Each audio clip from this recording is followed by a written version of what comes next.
Bago ko po simulan ang kwentong aking ibabahagi sa inyo, ay nais ko munang batiin ang isang magandang gabi sa lahat ng mga tagapakinig sa channel na ito at mapagpalang araw sa ating butihing narrator na si Kalakbay. May nais lamang akong ibahaging kwento sa inyo at hango ito sa tunay na karanasan ng aking amang si Osting. Nga pala, bago ang lahat ay magpapakilala muna ako. Tawagin na lamang ako sa pangalang Alexander. Nakatira dito sa lalawigan ng Leyte.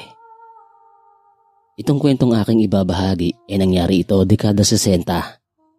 Nasa edad 22 pa lamang ang aking ama.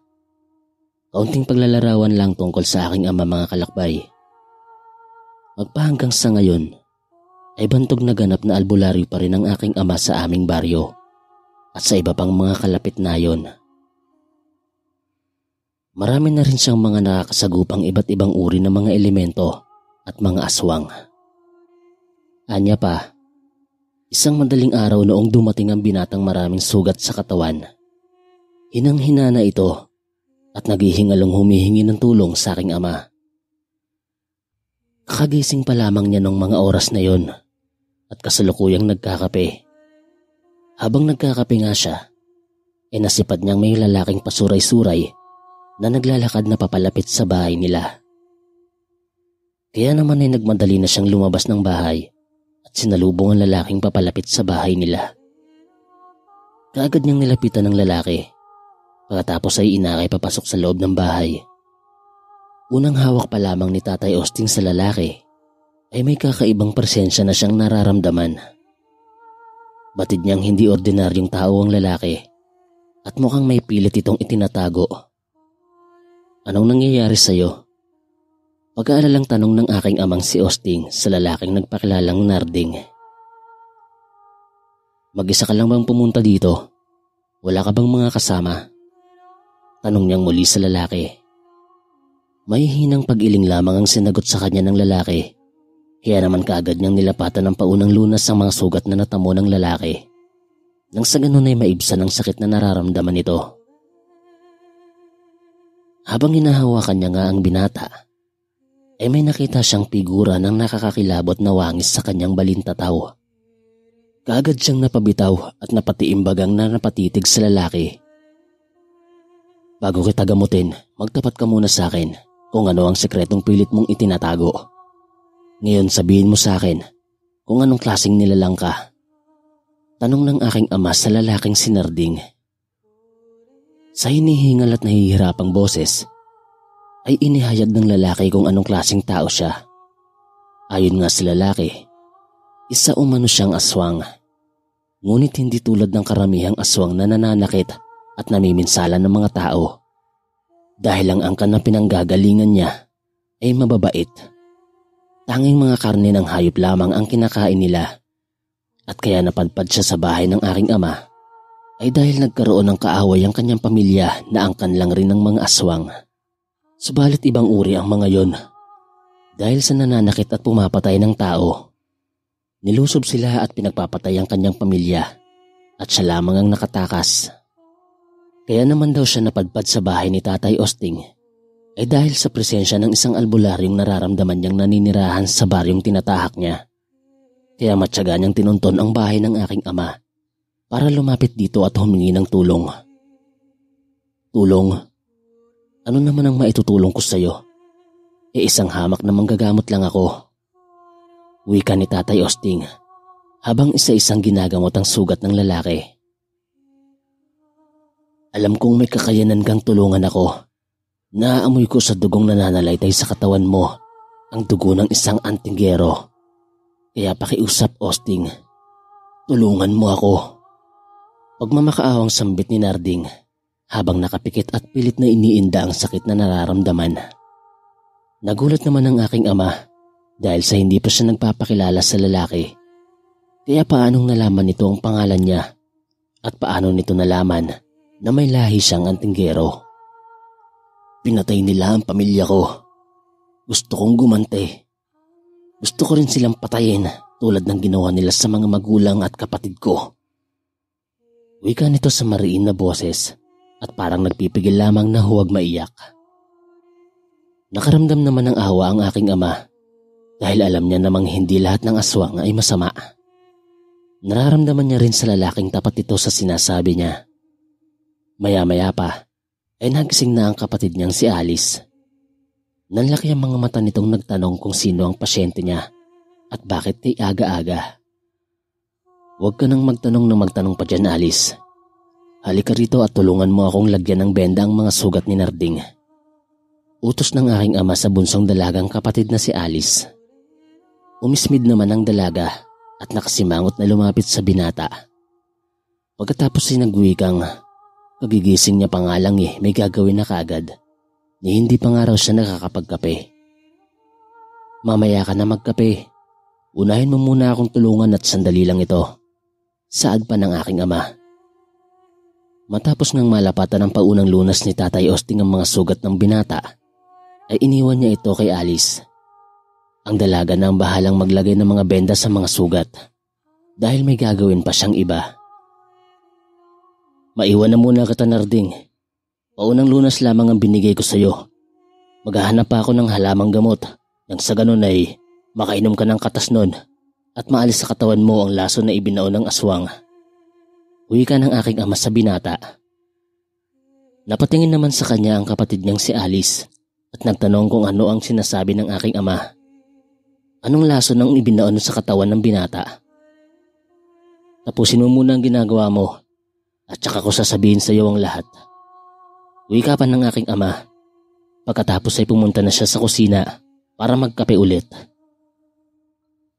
Makalipas naman ng ilang minuto, ay sumunod na rin sa kanya ang kanyang kapatid na si Alice sa kusina. Pagkatapos ay nagtimpla ito ng kape at tumabis sa kanya sa harap ng mesang kinauupuan. Kamusta ang binatang nilagyan mo ng benda? Nakatulog na ba? Tanong niya sa kapatid. Tumango ang dalaga bilang tugon sa sinabi ng aking ama. Pagkatapos ay ito naman ang nagtanong kung sino ang binatang tinulungan ng aking ama. At bakit hindi man lang nila naramdamang may ginagamot na pala ito ng ganun kaaga. Sinabi niyang hindi na siya nanggising pa para magpatulong sa paggagamot. Isa pa ay marami silang ginagawa kahapong trabaho. Kaya pagod ang lahat at kinakailangang makapagpahinga ng maayos para makabawi ng lakas. Kung hindi niyo po kasi na itatanong mga kalakbay, lahat ng mga kapatid ni tatay at mga magulang niya ay nanggagamot. Kaya tuwing araw ng Martes at Biyernes ay pagod na pagod talaga silang magpamilya. Nagkataon namang araw ng Biyernes kahapon, kaya't swerte na lamang at nagising siya ng maaga kung kaya't walang ibang nakakita sa binata. Kung hindi iba ka na paano na ito sa labas ng bahay nila. At pag nagkataon, ay sa labas pa ng bahay nila malalagutan ng hininga ang binata. Siya nga pala, pasabi kina tatay na wag na muna tayong tumanggap ng may sakit ngayon . May hahanapin lang akong halamang gamot sa bukid. Tsaka nga pala, habang wala ako rito, ay ikaw muna ang mag-asikaso kay Narding. Wika niya sa kapatid. Tumingin naman ng makahulugan sa kanya ang kapatid niyang si Alice at nagtanong ng bakit siya mag-aasikaso sa binata. Pwede naman ng kanilang ama o kaya ay ang iba nilang kapatid. Sinabi niya ritong hindi pwede dahil sa ngayon ay hindi pa pwedeng malaman ng kanilang mga magulang ang totoong katauhan ni Narding. Napakunot noon naman ng kanyang kapatid at nagtanong kung ano nga ba talaga ang mga pinagsasabi niya. Bakit hindi na lamang niya umano sabihin dito ang lahat-lahat? At may nalalaman-laman pa umano siyang kakaibang katauhan, sabay irap ng mga mata. Tumingin siya ng seryoso sa kanyang kapatid. Pagkatapos ay hindi na siya nag-atubili pang sabihin dito ang buong pagkatao ni Narding. Gaya na rin ang pagpapakilala nito sa kanya. Matapos niyang maikwento ay napauwang na lamang ang bibig ng dalaga at sinambit ang mga katagang.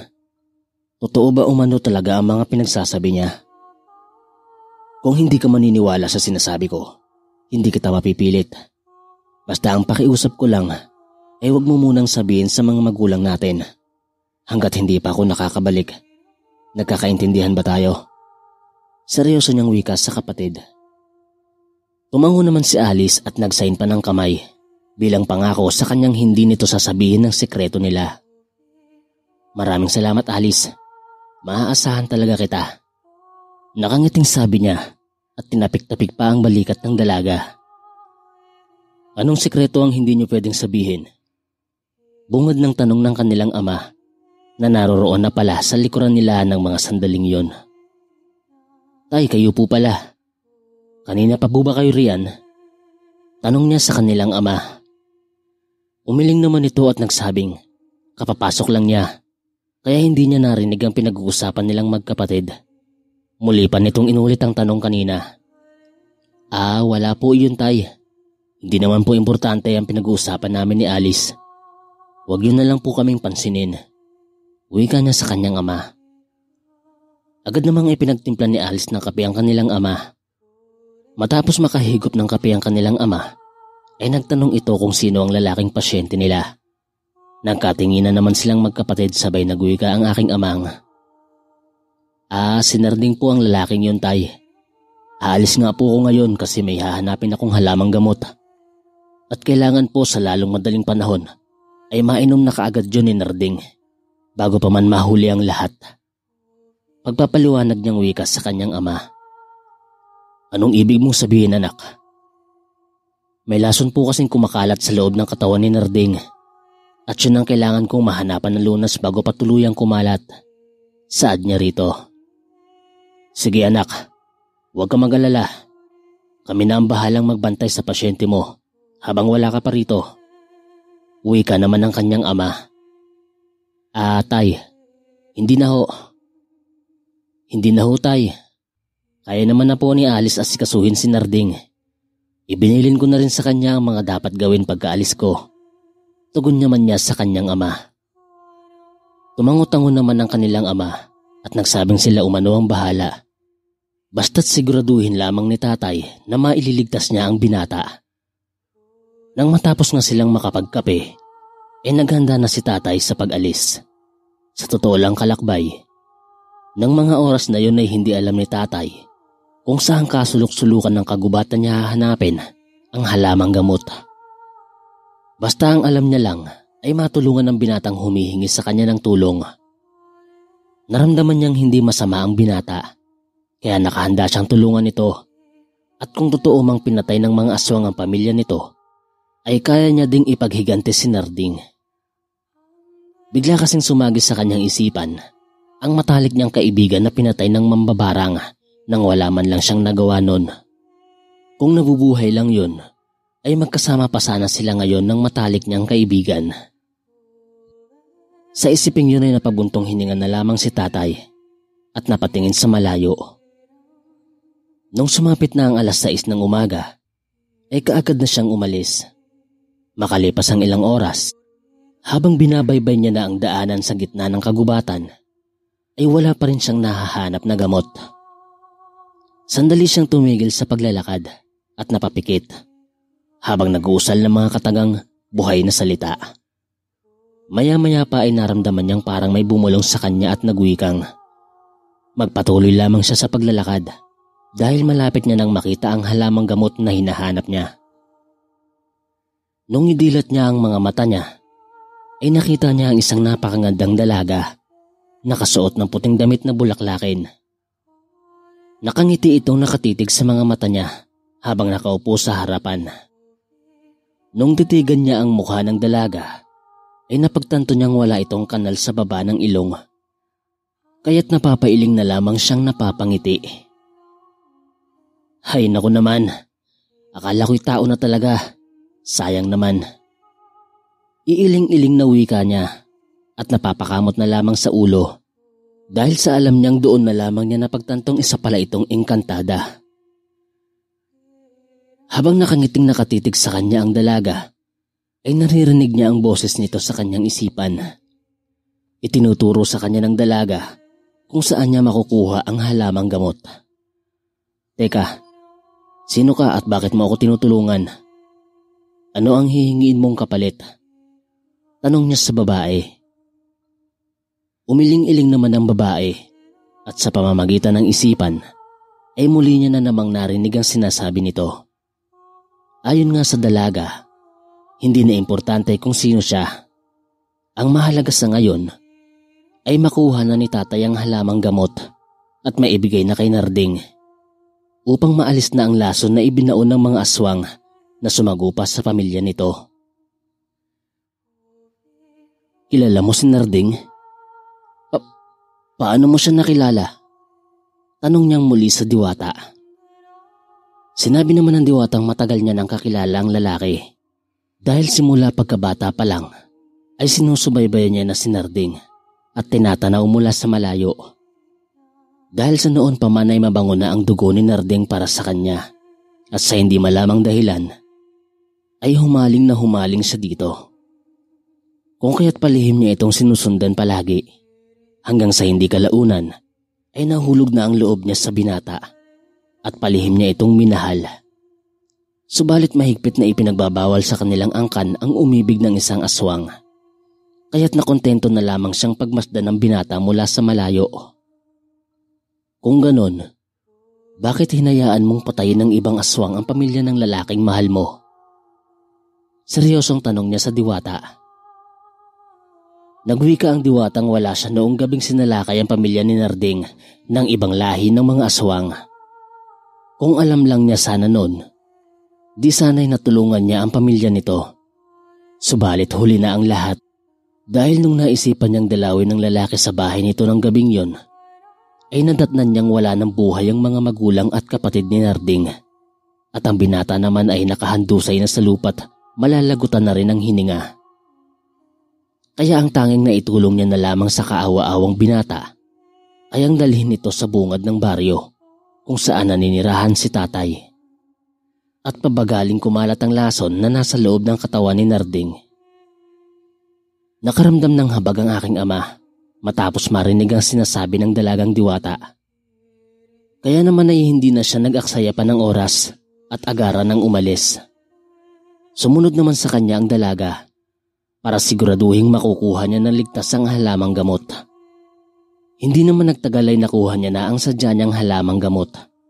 Kaagad niyang inilagay sa bag na dala niya at nagpasalamat sa dalaga. Bago pa siya tuluyang iniwan ng dalaga, ay nakangiti itong ipinakilala ang sarili. Beth ang pangalan mo. Muli niyang tanong sa diwata para lamang makasigurado. Tumango ito at nagsabing mamayang gabi ay sasalakayin ng mga aswang ang bahay nila tatay. Dahil nalaman ng mga itong buhay pa si Narding at natunto nila ang kinaroroonan ng binata. Teka lang. Tama ba ang naririnig ko? Sasalakay ang mga aswang na pumatay sa pamilya ni Narding? Muli niya na namang tanong kay Beth. Malungkot na tumango ito at nagsabing huwag umano siyang mag-alala. Dahil darating siya sa oras na sumalakay na ang mga aswang. Sinabihan din siya ni Beth na sikapin niya umanong maitaboy sa kagubatan ng mga aswang upang walang mga inosenteng tao ang madamay. Matapos nga ang usapan nila, ay nawala na lamang na parang bula ang dalaga kaya't naglakad na pauwi si tatay. Sa paglipas ng mga oras at nakauwi na siya, ay kaagad niyang dinikdik ang halamang dahon at ipinainom kay Narding ang katas. Sunod-sunod naman ang pagdidighay ni Narding at sa bawat pagdighay nito ay may kung anong napakabahong amoy ang umaalingasaw. Hudyat na yon na nailabas na nito ang lason sa pamamagitan ng pagdighay. Noong nasa maayos ng kalagayan ng binata, ay ikinuwento niya ang nangyari sa loob ng kagubatan. Hindi naman nagtaka ang binata sa ikinuwento niya. Dahil ayon dito, noon pa man ay nararamdaman niya na ang presensya ng dalagang diwata. Alam niyang halos araw-araw ay sinusundan siya at pinagmamasdan ito. Pero hinahayaan niya lamang yun dahil naramdaman niya namang hindi masama ang presensyang nararamdaman niya. Napalatak naman si tatay at nagsabing, ay wow ha, may ganun pala. Si Beth palihim kang minamahal at sinusubaybayan. Tapos ikaw naman nararamdaman mo ang presensya nito. Pero hinahayaan mo lang siyang pagmasdan ka mula sa malayo. Pag-ibig nga naman. Hindi tumugon si Narding sa sinabi niya. Kaya iniba niya na lamang ang usapan at binanggit niya na nga dito ang tungkol sa pagsalakay ng mga aswang na pumatay sa pamilya nito. Nagulat naman ang mga magulang ni tatay nang marinig ang sinabi niya. Kaya wala na nga siyang nagawa kundi ang sabihin sa mga ito ang buong katotohanan. Kinagabihan, may naririnig na naman siyang nagsasalita. Kaya't napapikit siya at hinanap kung sino ang nagsasalita. "Usting, paparating na sila. Maghanda ka na." Tinig ng isang malamyos na boses ng diwatang si Beth. Napamulat naman ng mga mata ang aking ama at nagsabing, "Tay, kailangan ko munang harapin at patayin ang mga aswang na sumalakay sa pamilya ni Narding." "Sandali, sigurado ka ba sa gagawin mo, anak?" Bulalas pang tanong ng kanyang ama. "Sandali, sasama ako. Gusto kong ako pumatay sa aswang na pumatay sa aking ina." Seryosong wika ni Narding at paika-ikang tumayo. "Kaya mo na bang makipaglaban?" Tanong ni tatay dito. Hindi siya sinagot ni Narding. Sa halip ay naglakad ito palabas ng bahay, kaya't sumunod na si tatay dito. Nang makalabas na ang aking ama at si Narding, ay mabilis siyang tumakbo patungo sa loob ng kagubatan upang doon makipagsagupaan sa mga aswang. "Nasaan na kayo mga aswang? Nandito na ako. Lumabas na kayo sa lungga nyo at huwag nang magtago." Matapang na sigaw ng aking ama habang hawak-hawak niya ang itak. Napamana pa ng babaylang kaninununuan naming yumao. Ilang saglit pa ay isa-isang nagsitalunan mula sa malalaking puno ang 5 aswang na nakakatakot at nakakasindak ang mga itsura ng mga ito. Ang katawan ng mga ito ay tao at ang ulo naman ay parang aso na mga halimaw at mapupula ang mga mata, mahahaba ang mga buhok at mga pangil na nagsisilabasan. Walang humpay na pumapatak sa lupa ang mga laway ng mga ito. Nakakarinig na ng pag-angil ang aking ama at mga huni ng wakwak. "Masyado kang pakialamero, bata. Ibigay mo sa amin si Narding at walang mangyayaring masama sa iyo at sa pamilya mo." Wika ng aswang na nanlilisik ang mga mata at nakatitig sa aking ama. "Sa tingin nyo ba ay basta-basta nyo akong matatakot? Nagkakamali kayo. Nakalimutan nyo yata ang pinagmulan ng aking angkan." Wika ng aking ama at kaagad na itong kumilos upang makipagsagupaan sa mga aswang. Isa-isang sinugod ng aking ama ang mga aswang, subalit maliliksi ang mga ito, kaya nahirapan siyang matamaan ng mga ito. Ilang sandali pa ay may binato sa hangin ng aswang na pangtagalpo at kaagad namang natamaan ang aking ama.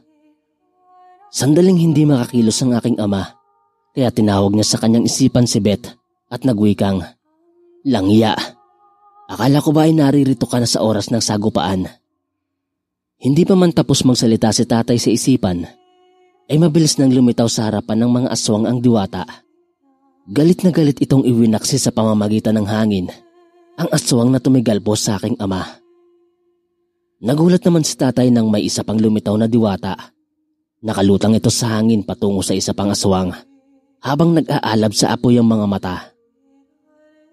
Pagkalapit nito sa aswang ay kaagad na sinunog nito at ibinalibag pa itaas ang aswang. Wasak ang mukha ng aswang nang bumagsak sa lupa. Noong balingan ni tatay si Narding, ay nakita niyang nakikipagtagisan na din ito sa isa pang aswang. Noong makita niya itong susugurin na ito ng isa pang aswang, ay mabilis na siyang nag-usal ng orasyon at inihip sa tansong itak. Pagkatapos ay mabilis nang sumugod patungo sa aswang. Nang malapitan na ang aswang, ay walang pag-aatubiling itinarak niya sa dibdib ang itak na hawak niya. Ilang segundo lang ang nagdaan, ay may lumabas na likidong kulay itim sa dibdib ng aswang at kaagad na nalagutan ito ng hininga. Sumunod namang hinarap ng aking ama ang isa pang aswang at katulad sa nangyari sa naunang aswang, ay ganun din ang sinapit nito. Nag-usal siya ng pangsabulag para hindi siya mapansin ng mga aswang. Pagkatapos ay isa-isa niyang pinatay sa pamamagitan ng kanyang tansong itak ang mga aswang hanggang sa unti-unti nang nalagas ang mga ito. Ilang sandali pa ay hindi namalayan ng aking ama na may orasyong pinakawalan ng aswang. Kaya naman nakita siya nito at kamuntikan na siyang malapa. Mabuti na lang at naging alerto si Narding. Sa nakakakilabot na wangis ng binata, ay mabilis nitong hinatak ang aswang at walang habas na pinagsasaksak sa pamamagitan ng mahahaba at matatalas nitong kuko. May araw ka rin sa amin, bata. Tandaan mo yan. Wika ng aswang at umangil ito ng napakalakas bilang hudyat sa mga kasamahan nito na umatras na ang mga ito sa laban. Isa-isang nagsibulasan ng mga aswang hanggang sa nawala na ito sa paningin ng aking ama. Maraming salamat sa tulong nyo. Ang buong akala ko talaga ay hindi ka na darating, Bet. Wika ng aking ama sa diwata. Bumalik na sa anyong tao si Narding at natahimik na halos. Malaglag ang mga panga habang nakatitig sa diwata. Dahil yun pa lang ang unang beses na nakita nito ng malapitan ng diwata. Walang anuman yon. Pasensya ka na at medyo natagalan kami. Tugon ng isa pang diwata na napag-alaman ng aking ama na kapatid dito ni Beth. Binigyan ng espasyo ni tatay si Narding at ang diwata para makapag-usap ng masinsinan. Nauna na rin siyang nagpaalam sa mga ito na uuwi na. Makaraan ng ilang minuto, pagkapasok ng aking ama sa bahay, ay kaagad na siyang sinalubong ng kanyang ina at nag-aalala itong tinignan ng mga galos na natamo niya sa pakikipaglaban sa mga aswang. Wala ito, Nay. Huwag kang mag-alala, galos lang ito. Wika ng aking ama para hindi na mag-alala pa ang kanyang ina. Sandaling nagpalit ng damit ang aking ama at pagkatapos ay lumabas na ng silid. Kaagad naman siyang nilapitan ni Alice at sa pag-aalalang muka ay nagtanong ito kung nasaan si Narding. Sinabi niya ditong naroroon pa sa labas at may kausap na dalaga. Matapos niyang sabihin yun, ay nakita niyang biglang nag-iba ang ekspresyon ng mukha ni Alice. Sumimangot ito at padabog na pumasok sa silid. Dito ko na po tatapusin ang kwento ng aking ama, Kalakbay. Maraming salamat po.